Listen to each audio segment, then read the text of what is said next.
जी अस्सलाम वालेकुम। तो लेक्चर नंबर 2 के साथ आज फिर हम हाज़िर हैं और हमने प्रीवियस लेक्चर में 2 हेड्स डिस्कस कर लिए थे, एसेट और लाइबिलिटी को, और हमारे बाकी आज 3 हेड जो है ना वो रिमेनिंग है, तो उन्हीं को आज हमने डिस्कस करना है। तो सबसे पहले जो हम ना थर्ड हेड है, ये इसको डिस्कस करने जा रहे हैं एक्सपेंसेस।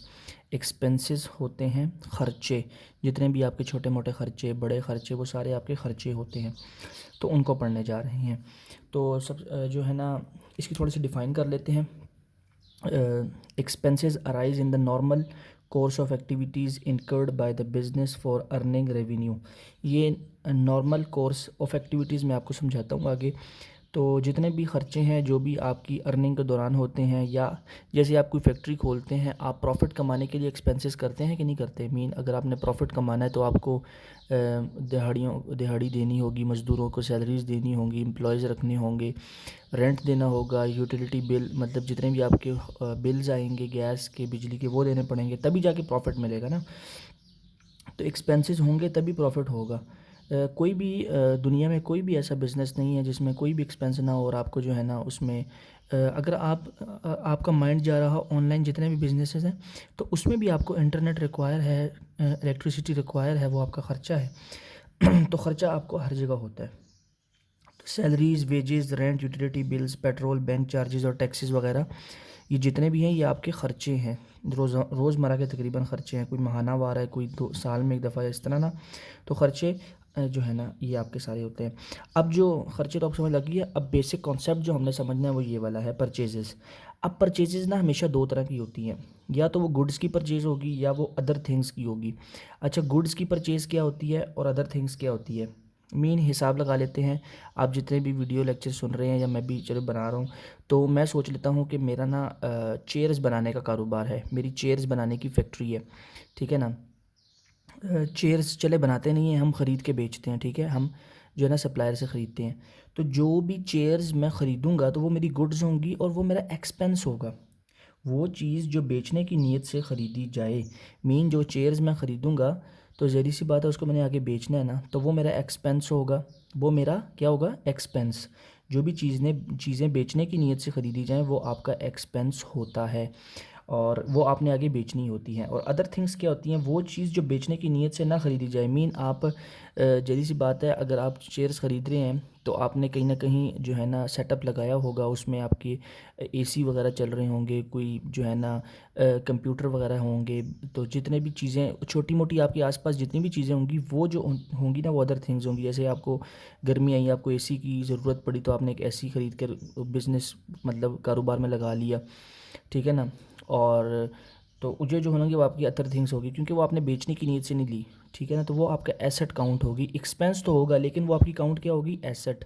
और ये जो चीज़ें आप ख़रीदोगे ये आपका एक्सपेंस होगी, और ये भी एक्सपेंस होगी, और ये जो आपने आगे बेचनी होगी, ज़ाहिर सी बात है, से आपको प्रॉफिट आना होगा, ठीक है। तो 2 तरह की परचेजेज़ होती हैं, एक अदर थिंग्स की और एक गुड्स की। जैसे आपका अगर फ्रीज़र का कारोबार है, आप साबुन बनाते हैं उसका कारोबार है, मार्कर वगैरह बनाते हैं, फ़र्नीचर बनाते हैं, तो ये जिस चीज़ का ये आपको ना स्टेटमेंट के अंदर दिया गया होगा कि आप किस चीज़ का जो है ना कारोबार, अगर आपको कह रहा है ना परचेज़ गुड्स, तो समझ लीजिएगा कि आपका ये बेचने का कारोबार है, तो उसको आपने एक्सपेंसेस में काउंट कर लेना है। और बाकी जितनी भी चीज़ें जो आपको रोज़मर्रा आपके बिज़नेस में चाहिए होती हैं, तो इक्विपमेंट है, एसी है, चेयर है, टेबल है, तो ये सारा कुछ जितने भी है ना ये आपके अदर एक्सपेंसेस हैं। तो ये छोटे मोटे एक्सपेंसेस और परचेजेस की इन चीज़ों को, इन दोनों को डिफरेंशिएट आपको याद होना चाहिए कि जब भी स्टेटमेंट के अंदर लिखा होगा परचेज गुड्स, तो आपने समझ लेना है कि ये आपका एक्सपेंस है और आपने इसको आगे बेचना है, ठीक है। ये आपका एक्सपेंस दोनों है, लेकिन ये आगे चीज़ें बेचनी होती हैं, ये आपने बेचनी नहीं होती। क्या आपके घर में जो एसी लगा हुआ है, या आपके बिज़नेस ऑफिस में जो एसी लगा हुआ है, क्या आप वो अगर बेचने के लिए लगाया हुआ है, नहीं, वो तो आपने अपनी ज़रूरत के लिए लगाया हुआ है। तो जो भी चीज़ बेचने की नीयत से ली जाए वो गुड्स का एक्सपेंस होता है, और जो ना वो दूसरा अदर एक्सपेंस होगा। आगे इनकम की बात कर लेते हैं थोड़ी सी, कि इनकम क्या होती है। इनकम ये होती है कि जो भी आप चीज़ें मतलब बेच रहे हैं, ठीक है, तो उसके ऊपर से आपको जो प्रॉफिट आ रहा है, ठीक है, इनकम। अच्छा, एक सुबह आप ज़री सी बात है सब्ज़ी वगैरह ख़रीदे होंगे, तो आपकी गली में मिसाल एक रेडी लगाने वाला सब्ज़ी बेचता है, रात को आप उसके पास गए, तो आपने उससे पूछा, हाँ जी आपकी कितनी इनकम हुई, तो उसने बताया कैसे कि बेटा आज तो मेरी 10,000 की इनकम हुई है। तो आपने कहा 10,000 की इतनी ज़्यादा इनकम। ओ बाबा जी, तो बाबा कहेगा ओ भाई 8,000 की सौदा भी तो लेकर आया था ना, 8,000 की सब्ज़ी लेकर आया था। तो इनकम जो होती है वो टोटल रेवेन्यू होता है कि जो चीज़ें आपने बेची हैं वो टोटल इनकम होती है।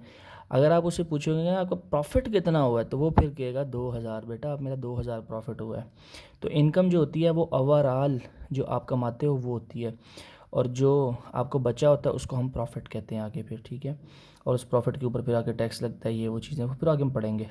अभी तो हम सिर्फ हेड्स को डिस्कस कर रहे हैं। तो income is classified into revenue and other items of entity. Sales of good, कुछ चीज़ें हमने बेची, sales of manufactured goods, services given by doctor, lawyer और टीचर। अच्छा, एक तो है ना हम चीज़ें बेचते हैं, दूसरा इन चीज़ें भी आती है, जैसे लॉयर है, टीचर है, डॉक्टर है, ये क्या करता है, ये कुछ चीज़ें बेचते हैं? नहीं भाई, ये तो अपना सर्विस दे रहे होते हैं ना, सर्विस बैठ के दे रहे होते हैं, जो नॉलेज इनके पास होता है उसकी सर्विस दे रहे होते हैं। तो इसीलिए जो है ना ये भी इनकी भी इनकम होती है। तो जितनी भी कमाई इनकी होती है वो इनकम होती है। अच्छा, अब जिस तरह हमने परचेजेस के अंदर जो दो चीज़ें डिफरेंशिएट करके आपको समझाई थी, इसी तरह आपने अंदर भी दो चीज़ों को जो है ना पक्का ज़हन में बिठा लेना है। एक होती है इनकम कोर एक्टिविटी से, और एक होती है अदर देन कोर एक्टिविटी, ठीक है ना। जैसे मैंने वहाँ परचेजेस में आपको बताया था कि एक चीज़ वो होती है जो आपने बेचने की नीयत से ख़रीदनी है, दूसरी जो आपने बेचने की नीयत से नहीं ख़रीदनी, ठीक है। तो यहाँ भी वही हिसाब है कि इनकम दो तरह की होती है, एक कोर एक्टिविटी से होती है और एक अदर देन कोर एक्टिविटी से होती है, ठीक है। कोर एक्टिविटी के असल काम, और ये असल से अलग है। असल काम जैसे आपका एक स्कूल है, आप एक स्कूल रन कर रहे हैं, आप उसके प्रिंसिपल हैं और उसका आपको रेवेन्यू आ रहा है, तो वो इनकम तो आपको आ रही है, वो आपकी कोर एक्टिविटी से इनकम आ रही है, ठीक है ना। वो आपकी कोर एक्टिविटी से आपकी इनकम आ रही है। आपके बैठे बैठे जहन में सोचा है कि यार रेंट आ कार का काम शुरू कर दिया जाए, 4-5 गाड़ियाँ बाहर खड़ी कर लेते हैं, किसी को गाड़ी की ज़रूरत होगी तो हम ना ये काम भी साथ कर लिया करेंगे। तो अब असल का काम आपका क्या था? असल काम आपका स्कूल चलाना था, लेकिन आपने साथ दूसरा बिज़नेस छोटा सा स्टार्ट कर लिया, वो आपकी अदर देन कोर एक्टिविटी होगी, वो आपकी कोर एक्टिविटी नहीं है, वो आपका असल से अलग काम है, ठीक है। वो असल काम नहीं है, असल काम आपका टीचिंग स्कूल को रन करना था, लेकिन आपने साथ छोटा मोटा आपने कहा जो जी प्लाट सस्ते हुए पड़े जी, 4-5 प्लाट ले लिए किसी जगह पे, ठीक है, और किसी जगह पे घर ले लिया, तो ठीक है ना, वो आपकी अदर देन कोर एक्टिविटी होगी। असल काम आपको स्टेटमेंट के अंदर बताया होगा, ऊपर जब आपको ट्रांजैक्शंस देंगे उसके स्टेटमेंट के अंदर बताया होगा कि आपका कौन सा किस चीज़ का काम है और किस चीज़ की ट्रांजैक्शन आप करने वाले हैं। तो उससे आपको पता चल जाएगा कि उस बंदे का किस चीज़ का कारोबार है। फिर उसके अलावा जितनी भी वो चीज़ें होंगी वो उसका मतलब अदर देन कोर एक्टिविटी होगी, ठीक है। तो इसको जो जो कोर एक्टिविटी से हमारे प्रॉफिट है उसको हम कहते हैं रेवेन्यू या सेल, ठीक है। रेवेन्यू ज़रूरी नहीं टीचिंग हो, कोई कारोबार भी हो सकता है चीज़ें बेचने का, तो रेवेन्यू और सेल होता है। जैसे हॉस्पिटल का बिज़नेस है, आप हॉस्पिटल चला रहे हैं तो उसका जो भी आपको प्रॉफिट आ रहा है उसको रेवेन्यू सेल कहते हैं हम, ठीक है। रेवेन्यू कह सकते हैं, सेल तो उस सेंस में कहेंगे जब आप कुछ चीज़ें बेच रहे हैं, ठीक है ना, वो भी आपकी कोर एक्टिविटी में आ सकती है। अदर देन कोर एक्टिविटी मतलब असल से अलग अदर इनकम, इसको हम फिर सेल और रेवेन्यू कहेंगे, इसको हम अदर इनकम कहेंगे। और इसको जैसे कहते हैं रेंटल इनकम, इंटरेस्ट इनकम, ठीक है ना। और स्कूल चला जाता है आपके जेब में ये भी बात आ गई, चलो यार थोड़े से पैसे बैंक में रखवा लेते हैं, ऊपर सूद खाएंगे, सेविंग्स अकाउंट खुलवाएंगे हैं। तो बस ये ना इंसान का चलता रहता है, कुछ ना कुछ कहता है कि बस फ़ायदा होता रहे। तो उसी सिलसिले में ये भाईजान भी ने कहा चलो यार थोड़ा सा फ़ायदा और लेते हैं। तो समझ लगी आपको इनकम की दो टाइप्स हैं, कोर एक्टिविटी और other than core activity. Core activity वो जिस जिस चीज़ का आपका असल कारोबार है, आपका बिज़नेस है, और दूसरा जो आपका अदर देन बिज़नेस है, मीन आपने साथ कोई पार्ट टाइम शुरू किया हुआ है। तो ये हमारे दो हेड्स हो गए हैं, और थर्ड हेड जब हम पढ़ने जाते हैं, थर्ड हेड हमारे पास है कैपिटल या ऑनर्स इक्विटी। ये फिफ्थ हेड है हमारे पास, फिफ्थ हेड, और it represents owner right over the assets of business. इसका ये मतलब है कैपिटल हम असल में उसको कहते हैं कि जब कुछ भी नहीं था, बिज़नेस था ही नहीं, तो ऑनर अपने घर से पैसे लाया होगा, जरी सी बात है। जब ऑनर अपने घर से पैसे लाए और उसको बिज़नेस के अंदर इन्वेस्ट करे तो उसको हम कहते हैं कैपिटल, ठीक है जी। कैपिटल, कैपिटल को आप इन्वेस्टमेंट से भी याद रख सकते हैं, ठीक है जी। कैपिटल को आप इन्वेस्टमेंट से भी याद रख सकते हैं, ठीक हो गया। इन्वेस्टमेंट, ठीक है जी। ये कोई आपको भी बड़े हेड्स बड़े अजीब अजीब लग रहे होंगे, जब भी आप ट्रांजैक्शंस करेंगे ना इंशाल्लाह ये बड़े आसान हो जाएंगे आपके लिए। तो अच्छा, सबसे बड़ी चीज़ जो आपके सामने अब आ चुकी है, इसको हम कहते हैं अकाउंटिंग इक्वेशन, ठीक है जी। क्या कहते हैं इसको हम? Accounting equation. ये आपकी जितनी भी आप अकाउंटिंग पढ़ेंगे ये कभी भी आपकी जान नहीं छोड़ेगी। जब तक अकाउंटिंग आप पढ़ते रहेंगे यही जो अकाउंटिंग इक्वेशन है आपकी जान कभी नहीं छोड़ेगी। तो इसको आज हम थोड़ा सा एक्सप्लेन करेंगे क्योंकि ये बहुत इंपॉर्टेंट है। और दूसरा capital increases due to income and decreases due to drawings. ये मैं थोड़ा समझाता हूँ, वो इसके अंदर ही थोड़ी सी बात हो रही है। और ड्राइंग्स की थोड़ी सी बात करते हैं। ड्राइंग्स क्या होती हैं? व्हेन कैश और goods are withdrawn by owner for his personal use. मतलब मेरा कोई बिज़नेस था, मेरी शुगर फैक्ट्री थी, ठीक है, मैं शुगर बनाता हूँ, तो एक जो तोड़े मुझे घर में ज़रूरत थी मैं उठा के ले गया, तो ये मैंने पर्सनल यूज़ के लिए अपने ले गया हूँ, तो वो ड्राइंग्स होंगी। मतलब हमने बिज़नेस के अंदर से ड्राइंग्स कर ली, तो ये ड्राइंग्स उसको कहते हैं कि पर्सनल यूज़ के लिए चीज़ों को अपने बिज़नेस से निकालना, ठीक है। और अब इस कैपिटल की इनको समझते हैं, और कुछ छोटी मोटी चीज़ें हमने और समझनी है। छोटी मोटी चीज़ें ये समझनी है कि देखें, एक तो सबसे पहले मैंने जो आपको पहले लेक्चर में बताना चाहिए था लेकिन मुझे याद नहीं रहा, थोड़ा हम कहते हैं बिज़नेस इक्विटी की थोड़ी सी बात करते हैं। Business equity, business separate business entity, separate business entity. इसका ये मतलब है, इसका ये मतलब है कि जो आप बिज़नेस कर रहे हैं ना, वो एक अलग चीज़ है, आपका बिज़नेस अलग है, और आप खुद अलग हैं, आपका हर चीज़ अलग है, बिज़नेस आपका अलग है। इसको हम कहते हैं आर्टिफिशियल पर्सन। क्या कहते हैं इसको? आर्टिफिशियल पर्सन, ठीक है जी। तो याद रखिएगा, separate business entity, separate legal business या सेपरेट बिजनेस एंटिटी, जो भी वर्ड आएगा इसका हम, और हमेशा से तो बेसिक कॉन्सेप्ट अकाउंटिंग के अंदर कि आपका बिजनेस अलग होता है और आप खुद अलग होते हैं। तो बिजनेस के अंदर जितनी भी ट्रांजेक्शन्स होंगी उसकी जो भी रिकॉर्डिंग हम करते हैं वो हमारी अकाउंटिंग कहलाती है।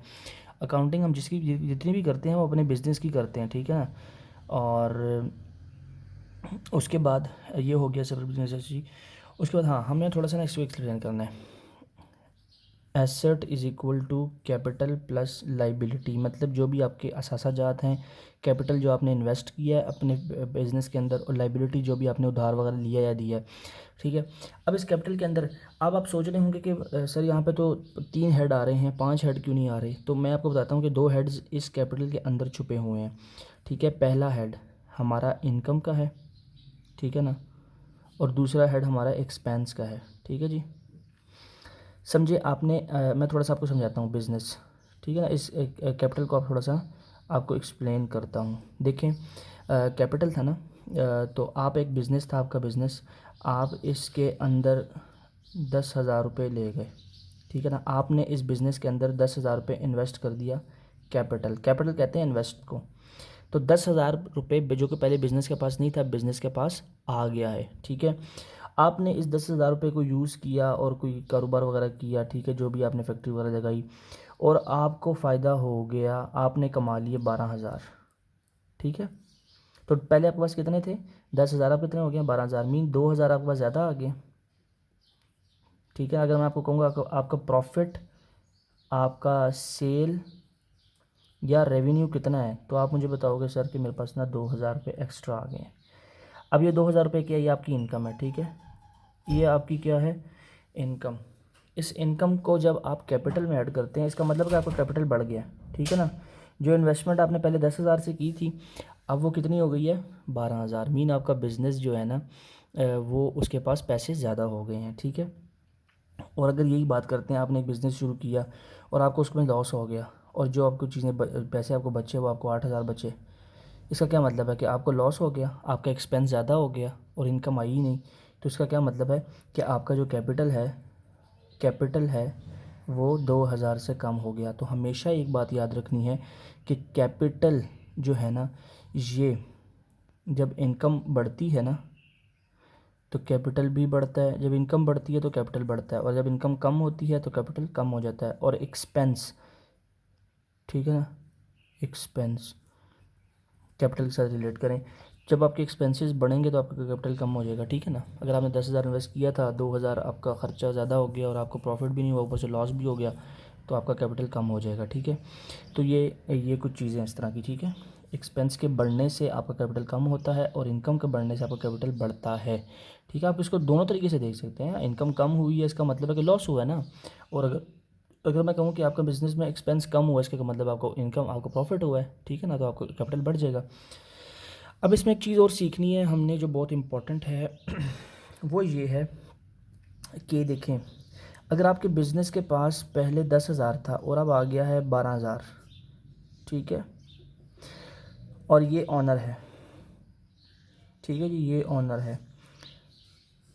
पहले ऑनर ने 10,000 दिया था, अब बिज़नेस के पास कितने, 12,000। अब मुझे बताएं इस ऑनर ने इस बिज़नेस से कितने लेने हैं।